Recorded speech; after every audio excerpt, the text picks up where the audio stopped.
Over all آپ نے دیکھا نا پاکستان کی ریل اسٹیٹ اکانومی میں اوور آل آپ نے دیکھا ہے تو آپ کو دو بڑے پروجیکٹ نظر آئے ہیں کہ بحریہ ٹاؤن ڈیفالٹ نہیں کرے گا، لیکن حالات اس کے لیے مشکل ہیں۔ بڑا جگرا ہے اس وقت علیم خان صاحب کا کہ ملک کا جو ہے اس وقت ریل اسٹیٹ اتنی نیچے آئی ہوئی ہے اور وہ پارک سٹی فیز 2 لانچ کر رہے ہیں پنڈی میں۔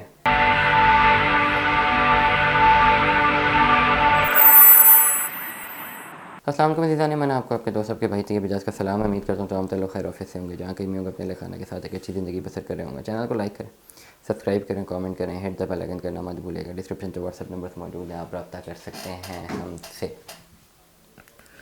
بڑی امپورٹنٹلی آج میں ایک جو ہے ولاگ بنا رہا ہوں پارک سٹی کے حوالے سے۔ لوکیشن کے حوالے سے کافی زیادہ لوگ کہہ رہے ہیں کہاں پہ آئے گی لوکیشن، ابھی لوکیشن آئی نہیں ہے۔ لوکیشن پنڈی کی سائڈ پہ، یہ روات کی سائڈ پہ، جہاں پہ ڈی ایچ اے وغیرہ ہیں نا، یہ وہیں پر آپ کو بڑے پروجیکٹس ہیں۔ اب آنے والے ٹائم پہ نا میں ایک بات کو بڑی ٹیکنیکل بتاؤں، میرا ذاتی رائے ہے، میری ذاتی انالیسس ہے میرا۔ اوور آل آپ نے دیکھا نا پاکستان کی ریل اسٹیٹ اکانومی میں اوور آل آپ نے دیکھا ہے تو آپ کو دو بڑے پروجیکٹ نظر آئے ہیں۔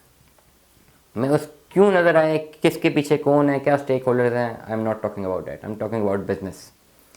ڈی ایچ اے اور بحریہ ٹاؤن، جہاں جہاں آپ کو ڈی ایچ اے نظر آتا ہے وہاں بحریہ ٹاؤن نظر آتا ہے، جدھر ڈی ایچ اے ادھر بحریہ، ٹھیک ہوگا۔ اور آپ کو پاکستان کی ریل اسٹیٹ اکانومی میں دو بڑے ٹائکون اگر ریل اسٹیٹ میں آنے ہیں تو یا تو ڈی ایچ اے کا نام ہے، بحریہ کا تیسرا کوئی نام نہیں ہے۔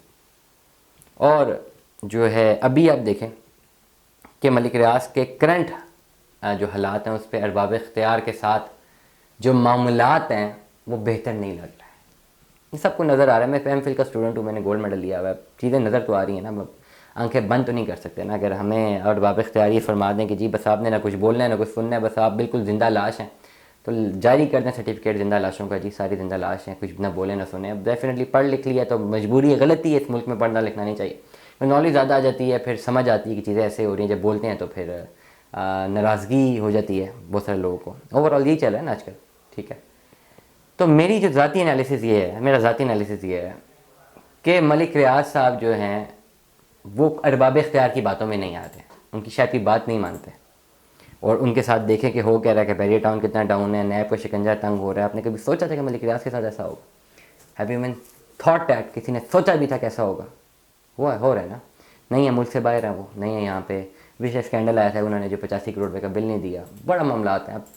اب کتنے بڑے ارباب اختیار کی اپنی انویسٹمنٹ بحریہ ٹاؤنز میں، اگر یہ ڈیفالٹ کرتا ہے تو ملک کی اشرافیہ گھٹنوں پہ آ جائے گی۔ لیٹر سپوز آج آپ کے پاس خبر آتی ہے، آج آپ کے پاس ایک خبر آ جاتی ہے، ٹھیک ہے، کہ اللہ نہ کرے پورا ڈیفالٹ کر گیا اور بحریہ انکلیو پرائیویٹ لمیٹڈ یا بحریہ ٹاؤن پرائیویٹ لمیٹڈ کے جتنا ایسٹ، جتنا لینڈ ہے وہ سارا ضبط کر لیا ہے گورنمنٹ نے، جتنے لوگوں کی انویسٹمنٹ تھی وہ ختم ہوگی، لیمینیٹ ہوگی۔ اس ملک کی اشرافیہ اپنے گھٹنوں پہ آ جائے گی بھائی، اور وہ ہونے دے گی جو ارباب اختیار، ملک کی اشرافیہ، ملک کی رولنگ ایلیٹ۔ عام آدمی کا کیا، عام آدمی تو بحریہ ٹاؤن کے اندر نہیں گھس سکتا، گارڈ روک لیتا ہوگا اس کو، ٹھیک ہے۔ تو آلدو کیا ہے کہ بحریہ ٹاؤن ڈیفالٹ نہیں کرے گا، لیکن حالات اس کے لیے مشکل ہیں، پرفارم بھی نہیں کر پا رہا۔ بحریہ پشاور ہے، نہیں پرفارم کر پا رہے، نقصان ہو رہا ہے۔ مجھے یہ لگ رہا ہے، میری ذاتی رائے ہے، مجھے یہ لگ رہا ہے کہ آنے والا جو بحریہ ٹاؤن ہے نا وہ پارک سٹی کی طرف ہے، کیونکہ مجھے ان کا سارا جو دھیان ہے وہ علیم خان صاحب کی طرف نظر آ رہا ہے۔ اور جہاں پہ اب ڈی ایچ اے پنڈی ہے، ڈی ایچ اے 1 سے لے کر 6 تک، جو 5 6 تک جو جاہر ہے، جتنا بھی ڈی ایچ اے ہے، اس کے ساتھ یا تو بحریہ ملتا تھا، لیکن اب آپ کو نظر آئے گا پارک سٹی۔ پارک سٹی آپ کو لاہور میں نظر آ رہا ہے، پارک سٹی آپ کو جو ہے اسلام آباد میں انکلیو میں نظر آ رہا ہے۔ میری ذاتی رائے یہ ہے کہ اب ملک میں جہاں جہاں پہ ڈی ایچ ایز ہیں اس کے قریب قریب آپ کو پارک سٹی بھی نظر آنا شروع ہو جائیں گے۔ اور میری ذاتی رائے یہ ہے کہ مجھے یہ لگتا ہے کہ جس طرح بحریہ ٹاؤن انہینس کیا اوور دا ایئرس، 20 سالوں میں دیکھیں کہاں سے کہا گیا ہے، آنے والے 20 سال یہ پارک سٹی کے جو ہیں نظر کیے جائیں گے۔ میری ذاتی رائے ہے، جہاں تک ریل اسٹیٹ اکانومی کو میں سمجھ رہا ہوں، اوور آل پالیٹکس سے کچھ خبریں نکال کے، کچھ خبریں اکانومی سے نکال کے، کچھ خبریں مارکیٹ سے نکال کے، کیونکہ بڑا جگرا ہے اس وقت علیم خان صاحب کا کہ ملک کا جو ہے اس وقت ریل اسٹیٹ اتنی نیچے آئی ہوئی ہے اور وہ پارک سٹی فیز 2 لانچ کر رہے ہیں پنڈی میں، اینڈ دے آر کانفیڈنٹ کہ وہ بیچ جائیں گے۔ اس کا مطلب یہ ہے کہ ڈیفینیٹلی دے آر کانفیڈنٹ، ان کے پاس انویسٹرز اور اسٹیک ہولڈرز موجود ہیں جو کہ خرید لیں گے اوور آل۔ اور بحریہ ٹاؤن آپ کے سامنے کہاں جا رہا ہے، آپ کے سامنے سب ساری خبریں آپ کے سامنے ہیں۔ تو اوور آل پارک سٹی مجھے مستقبل کا ایک اسٹیبلش پروجیکٹ لگ رہا ہے، میری اپنی ذاتی رائے ہے۔ اب یہاں پہ بات کرتے ہیں بزنس کی، انویسٹمنٹ کی۔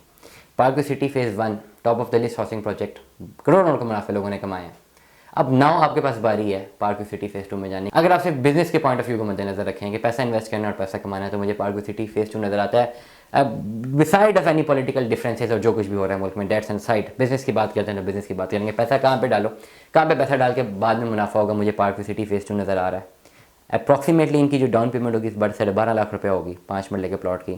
پلاٹ میں بھی 46 47 50 لاکھ روپے کا ہو, لیکن یو امیجن ڈیٹ کہ ان دا لانگ رن یہ لاکھوں کی انویسٹمنٹ آپ کو کتنے کروڑوں کا فائدہ دے سکتی ہے. پارک ویو سٹی میں آج اپنی انویسٹمنٹ کریں, چاہے فیز 1 میں کرنا چاہتے ہیں, فیز 2 میں کرنا چاہتے ہیں, مجھ سے آپ رابطہ کر سکتے ہیں, میں آپ کو بہتر انویسٹمنٹ کروا کے دے سکتا ہوں. دعا میں یاد رکھیے گا, اپنا بہت سارا خیال رکھیے گا. اسٹے ٹیونڈ ود دی اللہ حافظ.